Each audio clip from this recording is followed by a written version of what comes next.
Kottayam medical കോളേജിൽ രോഗികളെ നിലത്ത് കിടത്തുന്നത് ഒഴിവാക്കുമെന്ന് ആരോഗ്യവകുപ്പ് മന്ത്രി കെ മുരളീധരൻ. രോഗികളെ നിലത്ത് കിടത്തുന്ന രീതി കോട്ടയം മെഡിക്കൽ കോളേജിന് ഉണ്ടാവില്ലെന്ന് അദ്ദേഹം അറിയിച്ചു. ജൂലൈ 30 മുതൽ ഇവിടെ എല്ലാ രോഗികൾക്കും കിടക്ക ഉറപ്പാക്കും.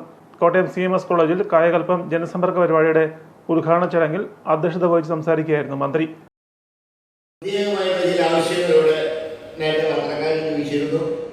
ചില ഉപകരണങ്ങളുടെ കാലാവധി അവസാനിക്കുമ്പോൾ അതിനനുസരിച്ച് ബദൽ സംവിധാനങ്ങൾ തീർച്ചയായും സർക്കാർ ഒരുക്കും. അത് സംബന്ധിച്ച എല്ലാ നടപടിക്രമങ്ങളും സ്വീകരിച്ചിട്ടുണ്ട്. അതുപോലെ തന്നെ സർക്കാരിൻ്റെ 100 ദിവസത്തെ കർമ്മ പരിപാടി ഉൾപ്പെടുത്തി പ്രധാനപ്പെട്ട ചില പ്രാഥമിക ആരോഗ്യ കേന്ദ്രങ്ങൾക്ക് പുതിയ കെട്ടിടങ്ങൾക്ക് തറക്കല്ലിടൽ ഈ ഇതിൽ തന്നെ നടത്താൻ പോവുകയാണ്. ഞങ്ങൾ ഒരു കാര്യം നിർബന്ധമുണ്ട്. ഒരു സ്ഥാപനത്തിന് തറക്കല്ലിടുന്നു, ആ സ്ഥാപനം അത് നിർവഹിക്കാനുള്ള ഫണ്ട് ഉൾപ്പെടെയുള്ള സംവിധാനങ്ങൾ ഉണ്ട് എന്ന് ഉറപ്പുവരുത്തിയിട്ട് മാത്രമേ ഞങ്ങൾ തറക്കല്ലിടൂ.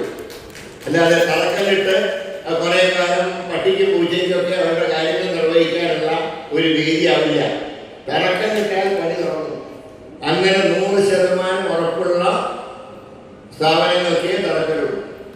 ഞാൻ പറയാൻ അതുപോലെ ഉദ്ഘാടനം, ഒരു ആശുപത്രി ഉദ്ഘാടനം ചെയ്യുമ്പോൾ ആ ആശുപത്രി പ്രവർത്തിക്കാൻ ആവശ്യമായിട്ടുള്ള സ്റ്റാഫ് പാറ്റേൺ ഉൾപ്പെടെ ഉറപ്പുവരുത്തിയതിനു ശേഷം ഉദ്ഘാടനം ചെയ്യും. രോഗികളെ നിലത്ത് കിടത്തുന്നത് ഒഴിവാക്കുന്ന സംസ്ഥാനത്തെ 2ാമത്തെ മെഡിക്കൽ കോളേജായിരിക്കും കോട്ടയം. തിരുവനന്തപുരം മെഡിക്കൽ കോളേജിൽ ഇത് നേരത്തെ നടപ്പാക്കിയിരുന്നു. ചികിത്സയും മരുന്നും കട്ടിലും കിടക്കയും ആശുപത്രിയിലെത്തുന്ന രോഗിയുടെ അവകാശമാണ്. രോഗികളെ നിലത്ത് കിടത്തുന്ന പ്രാകൃത രീതി ഒഴിവാക്കുന്നതിന് സർക്കാർ ആശുപത്രികളിൽ സൗകര്യങ്ങൾ വർദ്ധിപ്പിക്കേണ്ടതുണ്ട്. അതിന് സർക്കാർ നടപടി സ്വീകരിക്കും. പ്രാഥമിക ആരോഗ്യ കേന്ദ്രങ്ങൾ മുതലുള്ള സർക്കാർ ആശുപത്രികളിലെ സൗകര്യങ്ങൾ വർദ്ധിപ്പിച്ചാൽ മെഡിക്കൽ കോളേജുകളിലെ തിരക്ക് ഗണ്യമായി കുറയ്ക്കാനാകും. സാധാരണ പനി ഉൾപ്പെടെയുള്ള ആരോഗ്യ പ്രശ്നങ്ങളുമായി ആളുകൾ മെഡിക്കൽ കോളേജ് ആശുപത്രിയിൽ എത്തുന്ന സാഹചര്യം നിലവിലുണ്ട്. ഇത് ഒഴിവാക്കാൻ കഴിയുന്ന രീതിയിലുള്ള ക്രമീകരണം പ്രാദേശിക തലത്തിൽ ഉണ്ടാകണം. കേരളത്തിൽ മെഡിക്കൽ കോളേജുകളുടെ എണ്ണം വർദ്ധിപ്പിച്ചത് മുൻ മുഖ്യമന്ത്രി ഉമ്മൻചാണ്ടിയുടെ നേതൃത്വത്തിലുള്ള സർക്കാരിന്റെ കാലത്താണ്.